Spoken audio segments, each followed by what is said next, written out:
Hello, and you're listening to the News Agent Podcast. I'm Sia D. Caton, the head of content here at Goodlord. Today we're joined by Ben from Reposit, and we're going to be talking about demystifying tenant deposits, choices and trends. So do you want to kick us off, Ben, and tell us a bit about yourself? Yeah, sure. Hi, Sophia. It's great to be here again on the Goodlord News Agent Podcast. So about myself, well, I suppose you could describe me as an agent, a landlord and a tenant all in one, in the sense that my first business that I started was a rental marketplace for sort of students and expats. It was actually an international marketplace. So I suppose that's my agent experience. And then I am actually a landlord and a tenant. So I actually live in a rented property, but I also have properties that I let out as well. So I cover all bases. And of course, now in the role at Reposit as CEO there, we're heavily involved in the deposit market, offering a leading deposit replacement product for the UK. And so we work very closely with agents and landlords and tenants across the country, including Goodlord, of course. And if you're a tenant, a landlord and an agent, you're basically a triple threat then. You've got everything. Yeah, well, I like to think of it as I can see everything from all perspectives. So there's lots of discussions and topics, and I think it's useful to have that viewpoint. So the Competition and Markets Authority recently announced that it would review consumer protection for tenants. What does that mean in terms of deposit alternatives? Yeah, sure. Well, the CMA is updating their work that they're doing in the housing sector. So that obviously encompasses house building as well as issues and topics in the rental market, in the rented sector as well. The CMA, obviously their goal, their mission as an entity is to promote the effective functioning of markets for consumers, for businesses and the economy at large. So they're looking really to weed out any sort of market failures to ensure that the economy is performing optimally. And they, as I understand, they have a prioritization framework which governs sort of what they need to look at, and it has to be, relevant and impactful for the wider economy. So they look at things that are going to affect a lot of people. And of course, housing is definitely one of those topics. So they're, something that the CMA have been looking at for a long time. And I think given the supply issues in the market at the moment that we're facing and hearing a lot about in the news, that is something that has piqued the interest of the CMA. Of course, housing affects pretty much everyone in the economy.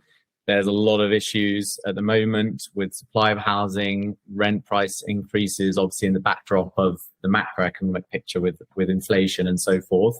And so the CMA are taking a particular interest in it at the moment.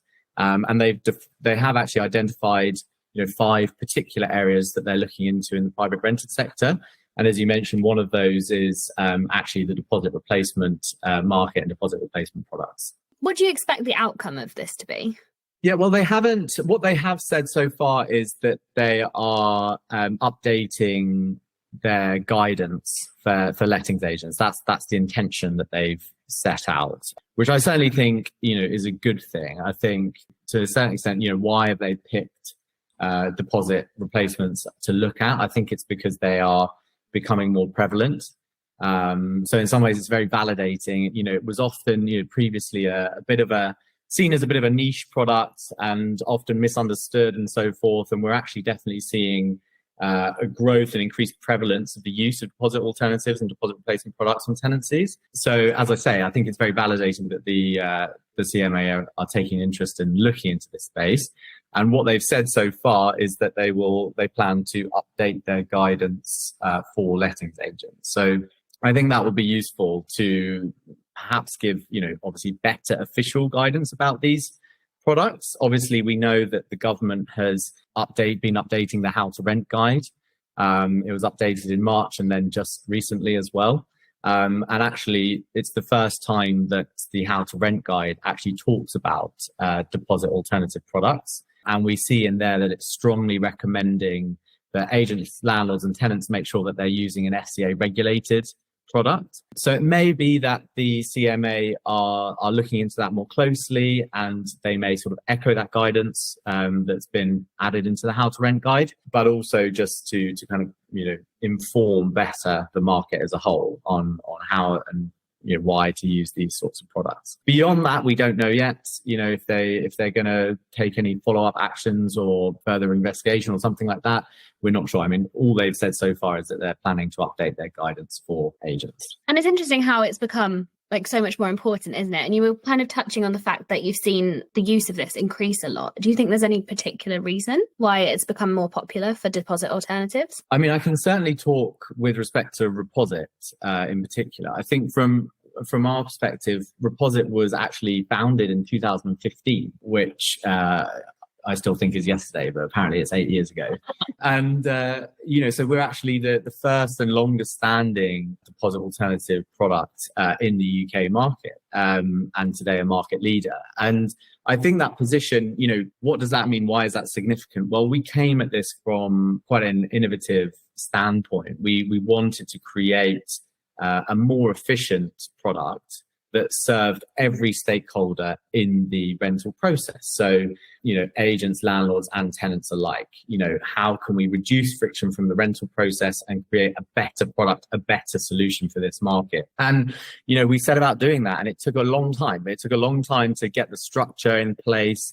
Obviously, we're a regulated product to get the FCA authorization and so forth. And it actually launched in June 2018. So obviously, we incorporated towards the end of 2015, but it's, still a good couple of 2.5 years or so to get that in place. And we spent a lot of time really thinking through the product and the challenges and the opportunities and how this product should really look and perform.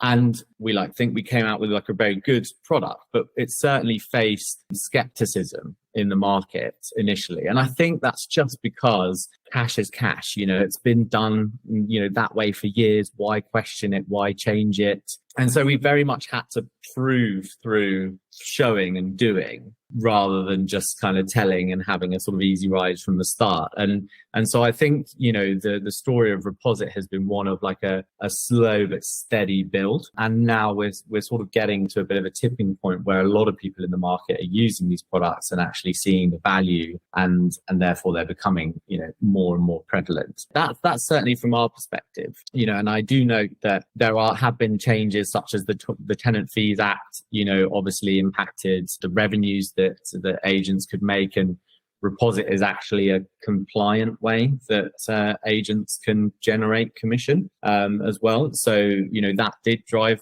a lot of interest in 2019 as well. But as I say, it's more been a kind of journey of really, proving why this is better. And now we're in the great position where we've actually got the data, and we've analyzed 20,000 tenancies that have had Reposit on them and have actually ended now. And what we found from that was really, really interesting. So 56% of those tenancies ended without any charges owed by the tenant at the end of the tenancy. So, your standard kind of, okay, everything's fine, check out and done. But in 14% of those cases, the charges owed by the tenant were actually more than the 5 weeks allowed for by cash deposits. So what do those two statistics tell me? Well, basically 60% of the time, cash deposits are not necessary. So they're actually just creating an unnecessary friction and burden, which of course has a cost to everyone. It has a cost to tenants because, if you're locking up 5 weeks worth of rent, a cash deposit scheme, you're not going to earn interest on that money. You've got to find that money at the beginning of the tenancy. It's quite a big burden during a move, which is a very expensive time for people anyway. And for agents and landlords, it's administration, it's compliance, it's risk if you get it wrong, and of course, if deposits were lower or lesser, then, landlords would have lower void periods and even more demand for their properties. So, that friction is there with cash deposits. And what our data showed was that actually 56% of the time it was completely unnecessary friction. But then in 14% of the cases where it is needed, it's not enough. And so we have built Reposit's product to reduce that friction massively for everyone, so it's a seamless process for agents and landlords to actually, set up and create a Reposit at the beginning of the tenancy. It's obviously a much lower financial hurdle for tenants. But then when actually it is needed, when things do go wrong, we're there to be able to provide 8 weeks worth of cover, which is actually 60% more than a cash deposit will offer, to properly protect the landlord in those instances. So basically, sort of circle right back to kind of why are these being used more? Why are they becoming more popular? We do think that this is in many ways a better solution for the market. And I think that that's definitely been driving a lot of the demand. What you're saying is incredibly interesting about the fact that 56% of people cash deposits are unnecessary. So do you think that's kind of challenging the original conceptions around deposits? And what have you found are like the main misconceptions that you've seen that are being challenged? Sure. I mean, one of them, is very prevalent, is that cash deposits are free. They're free for the landlord, they're free for the agent, they're free for the tenant. I do think that's a misconception because especially now, it might have been easier to believe that in, the last few years where interest rates have been basically 0%, right? But now we're seeing interest rates back up at over 5%. There's £4.5 billion around that, locked up in cash deposit schemes across the country. At 5%, that's 200 million a year that's lost basically. It's not going back to tenants' pockets. So that's certainly not free for tenants. And also from another survey that we conducted, we found that over 30% of tenants are actually having to borrow money to fund their cash deposit. So, for 30% of tenants, you're actually having to incur an interest cost as well as almost like an opportunity cost of not being able to invest that money or put it in a savings account. So absolutely not free. And of course, for agents and landlords, we just discussed, the friction that creates, the extra administration, the time, the compliance, the risk. That is not that has a cost, that has a real world cost. So that's definitely one misconception that we come up against a lot, that it's free. I think the other misconception that we come up against is that, if a tenant can afford a cash deposit, if they can provide a 5 weeks rent cash deposit, then it's somehow validating the fact that they can afford to rent the property and it shows them to be a better quality of tenant. We certainly dispute that. Number one, based on our data, which shows that actually the vast majority of tenancies with Reposit end without any charges owing at the end of tenancy. But also because just because a tenant can provide a 5 weeks cash deposit doesn't mean that they can really afford it. You don't know how they've got that money. Did they borrow it from friends, family, credit card, overdraft, which as we've seen, a lot of them do. And of course, we always recommend that it's best practice to conduct proper third-party referencing on your tenants to really establish their level of affordability and their sort of quality, if you like, quote unquote, as a tenant. And that's certainly a more robust, a better and fairer way of assessing tenant quality. And of course, with Reposit, in order to be eligible to use Reposit, you must pass third-party referencing. And if you don't, you must be able to provide a guarantor. So following sort of market best practices there.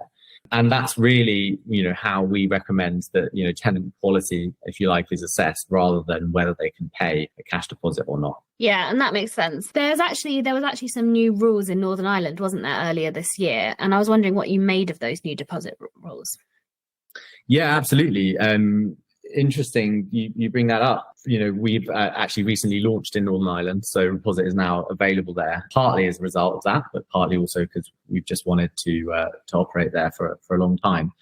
I think these rules are just really aligning Northern Ireland's regulation practices, with the rest of the UK. I think prior to that, it was very common for landlords in Northern Ireland to take an 8-week cash deposit, which can be obviously a huge burden and create a lot of friction to access to housing, affordability, obviously all these really big and important issues. So I think the government has, and the legislation has been to really, align with best practices that we're seeing across the rest of the UK and kind of reducing the cap on cash deposits, making sure like proper information is being provided to tenants, making sure those deposits are being properly protected. So if they are, taken. And, I think it's important. I think it's important changes that are being made there to bring Northern Ireland into alignment with the rest of the UK.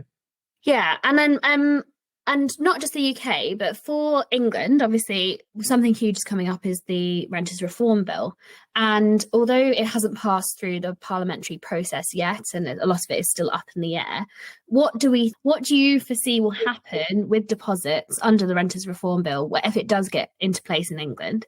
Yeah, it's a really interesting point. I mean, we obviously have this idea of lifetime deposits, which when I first heard of it, I think my initial reaction was that it's got a bit of a branding problem, because that's exactly what tenants don't want to do, is they don't want to lock their money away for a lifetime.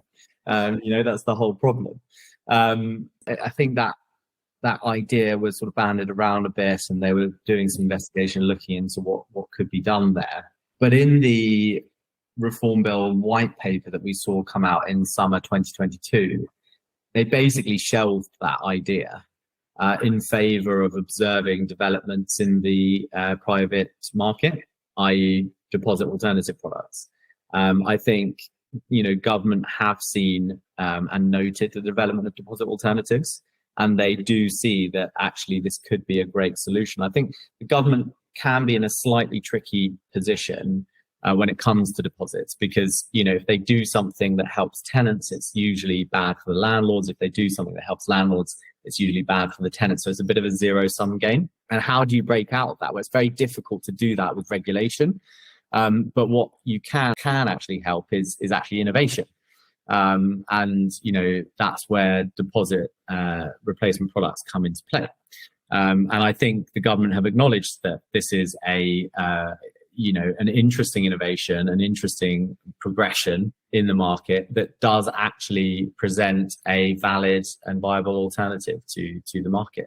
And if you look across to the US, at the moment in the UK, it's mandatory that a cash deposit option is offered alongside a deposit alternative option if a deposit alternative option is going to be offered. So there must be a choice. The tenant must have the ability to choose between cash deposit or a deposit alternative freely. In the US, they've almost taken that a step further, and they've said, actually, you have to offer a deposit alternative product alongside cash because of the benefits that they've seen with regards to affordability and so on, and giving people more choice and more options. And I think it's interesting, to talk about that, because in the context of the CMA review, obviously the CMA is there to promote healthy competition and variety and consumer choice. And I think deposit alternative products, deposit replacement, they are very much pro consumer choice. And so I think the best future for them has to be, very much kind of supported, but, within a regulatory framework that kind of weeds out any sort of bad practice or misuse, as it were. I mean, that's a really interesting way of looking at things. And I guess it's almost like we're taking inspiration from America. Yeah, well, I mean, I think not in every case, I'm not absolutely not saying that it's sensible to do that in all cases, but I just thought it was an interesting observation. It's not everywhere in the US, actually. It's just certain states that have mandated this, but it is an interesting development. And you sort of think, well, why not? Is it not an issue, affordability, at the moment, especially with the rising rents and so on? And are deposit replacement products not a good solution to that? And if you are looking at, improving access to housing and affordability, this is actually quite a good way to do that. I guess a lot of it comes down to tenant choice and giving them as many options as absolutely possible. And on the back of that, although it's not renting, what is your sort of thoughts on the idea of 100% mortgages, for example? Do you think we'll see more solutions come to market to help renters and first-time buyers to get onto the property ladder? Yeah, it's an interesting point. Obviously, a development in the wider housing sector. It's not necessarily my area of expertise, and obviously we're getting into something quite different here because this relates to lending and debt. Whereas, deposit replacement products are very much not that. They're actually an option for tenants to actually not have to get into further debt. So it is quite different. And of course, when you think about lending and debt, you're thinking about the credit market and credit cycles. And, 100% mortgages, well, on the one hand, it feels a little bit like, is this a return to 2008, with the financial crisis? And, are we just at that point of the cycle again, and this is just going to blow up and we'll be back where we started? But, on the other hand, I think you need to look into the details of these products. And there's been a lot of work and innovation and businesses working on this point, that actually the ability to provide a deposit. So typically mortgages are sort of assessed on sort of a loan to value ratio. So okay, how much is the buyer actually putting up front in order to acquire that property? And typically banks will be more favorable, to buyers that can put more upfront. But I think the work that's being done is sort of showing that that's not necessarily the way to assess affordability in the best way. And it's better to look at, okay, actually, what can someone afford on a month-to-month basis? And so if they can actually afford to service a loan of, let's say, £200,000 and their property that they want to buy is £200,000, then why shouldn't you be able to lend them that full amount of that money so that they can actually buy the property, and you've seen that they can afford to service that loan? So kind of what's the problem with that? Well, nothing actually, and if that assessment is done correctly and sensibly, then I see that as a good innovation. I think we do have to be a little bit careful though with house prices and how robust that particular individual circumstances are, because obviously when you're taking on debt, you are also taking on a level of risk, and if house prices turn down, you could sort of very easily start getting into a kind of negative equity position. And if your financial circumstances change personally, then maybe you're slightly more kind of backed against the wall, if you like, in terms of like what options you have and how much more, what's your financial resilience is what I'm trying to get at. And so I think this has to be done with a good picture of that person's, not only their affordability, but their overall financial resilience. But look, I think overall, like, as I say, innovation in both the rental sector and in the, sales market is important. And we should like consider new innovations and new developments with an open mind. You've talked about innovation quite a bit. And do you mean innovation in terms of technology or in terms of new ideas? Like, what do you view innovation as? Really good question. We're getting into the philosophy of things here. I know. That's a really good question. And what I would actually say, there's a very big difference between invention and innovation. And I think often people conflate the two terms too much. Invention is when something completely novel and new has been found, has been discovered, has been put together, and you think of those major trends in technology, such as, computers, personal computers, the internet, mobiles, all of that good stuff, AI now. So maybe that you could class that as invention. And yeah, that can spark, big trends and changes in technology and the market. But innovation is much more about the incremental, developments of that, on top of that, that invention, that fundamental invention. So when I talk about innovation, I'm talking about really like progress. Is it better than what was there before? It doesn't have to be completely novel. It can be reusing, old ideas in a new way, in a new format. But, does it serve the market? Does it create value? Is there a demand for that? Is it better in some way? So that's what I mean when I talk about innovation. And do you think that agents, especially, are more open to this idea of innovation and innovation through technology now than perhaps they were when Reposit first began? Yeah, I mean, are they? Yes, I think so. Do they need to be? Absolutely. Because in this market at the moment, where what do you do when it's very competitive out there? Landlords are selling up. You've got a queue of tenants outside your door. How do you get that supply that's needed? There's increasing regulatory burdens. There's uncertainty about regulation. How do you manage that workload, and thrive as a business? And I think the way that you do that is by embracing innovation, because obviously there are companies out there that are acknowledging these challenges, recognizing them, and building products and solutions to help. And so I think agents must look at this as their friend. If you were to think about building, starting from scratch and building a new agent today, I think the first thing you do is think about what tools you're going to be able to use in your business to make sure you run a super efficient process, and that, compliance is all completely buttoned up and you have an auditable process. Something that, for example, Reposit and Goodlord have worked on together is an integration where if the agent offers Reposit to the tenant, they will be presented with the choice, via Goodlord's platform of a cash deposit or Reposit. And that creates an auditable compliance process where we can demonstrate that the tenant has indeed, had the choice of a cash deposit, which is really important. And I think these sorts of innovations and developments are actually quite far ahead of regulation at the moment. And so the agents that embrace those changes and those products will certainly benefit. And I mean, I guess all of this is at the end of the day for the benefit of the tenant as well. And I guess what sort of trends are you seeing in the tenant space? What we certainly see is the macro economy having an impact on tenants. Okay, so we're seeing tenancy duration extending. So for those tenants that are in situ and they've got a fair deal on their property, 12 months ago or whatnot, they're looking out there in the market and they're seeing prices and what they would need to pay to move and so forth, and the costs of moving, and they're saying, I think I've got quite a good deal actually at the moment, I'm going to stay put for now. So we've certainly seen that have an impact.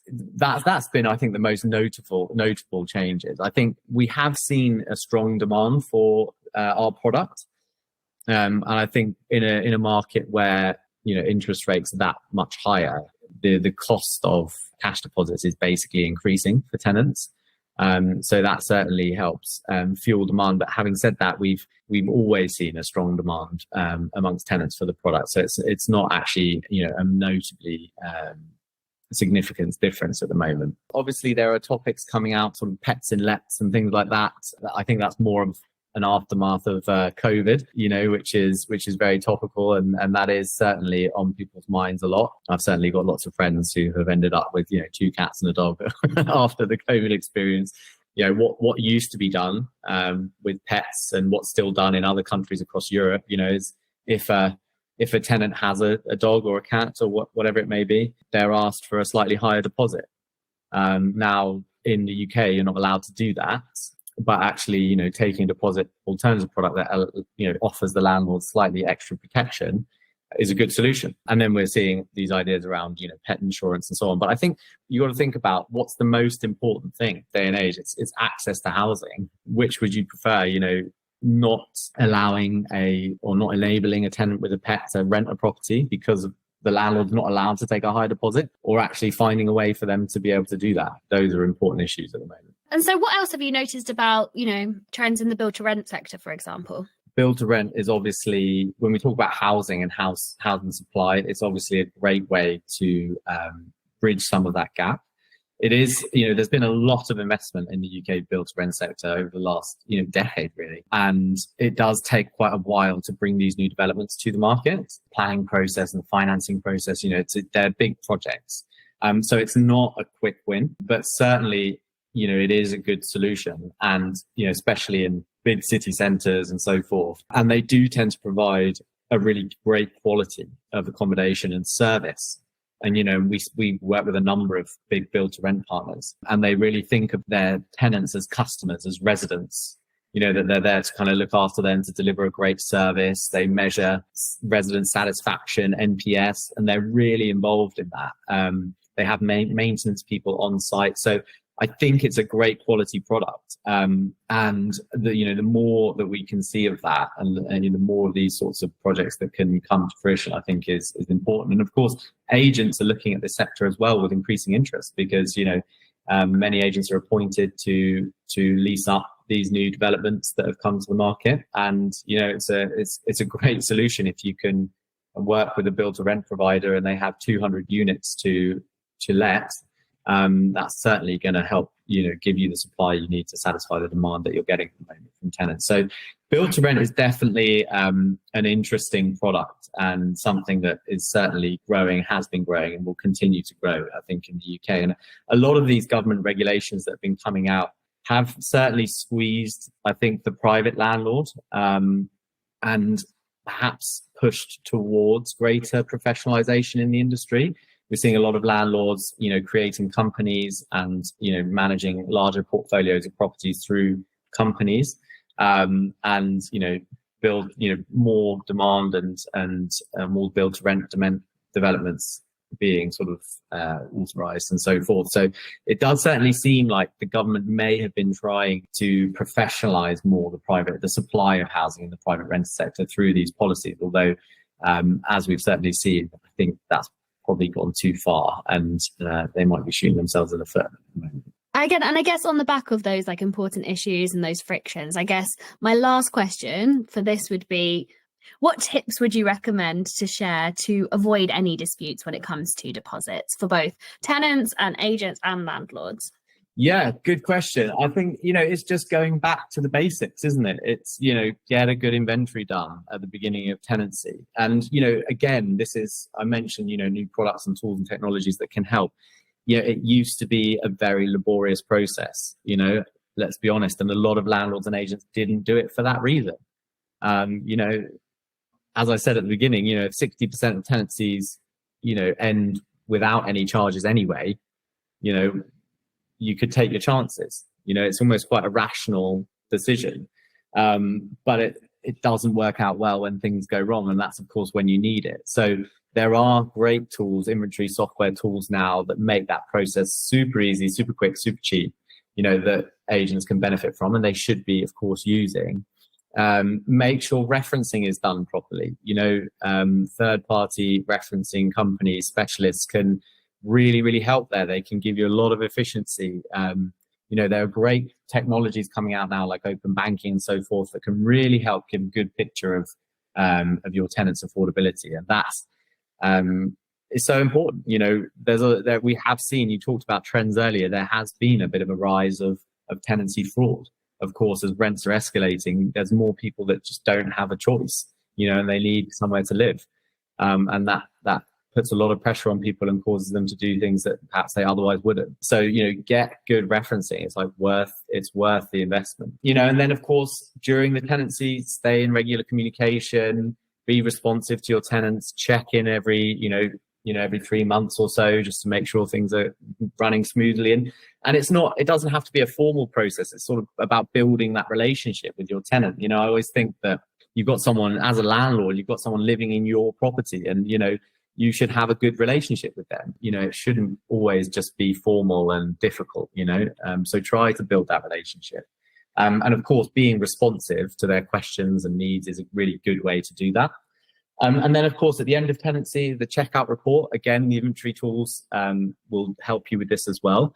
But just so that you have that really watertight, image at the start, the finish, and how things are, so you can compare, and any dilapidations, costs can be settled properly. And, even those things just make all the difference. And I think it's just all best practice. And if you can conduct the checkout process with both the landlord and the tenant present, or the agent and the tenant present, so that any issues can be identified on site, even if you don't know how much they're going to cost to fix at that moment. At least just saying that's going to need a repair job and we'll get a quote for that, it means that it's not going to come as a shock, as a surprise to the tenant. So really following these sorts of best practices would be my tips. Amazing. Well, thank you very much for coming on the podcast today. And thank you for a very interesting discussion. Thanks a lot, Sophia. Great to be here. Speak soon. Thanks.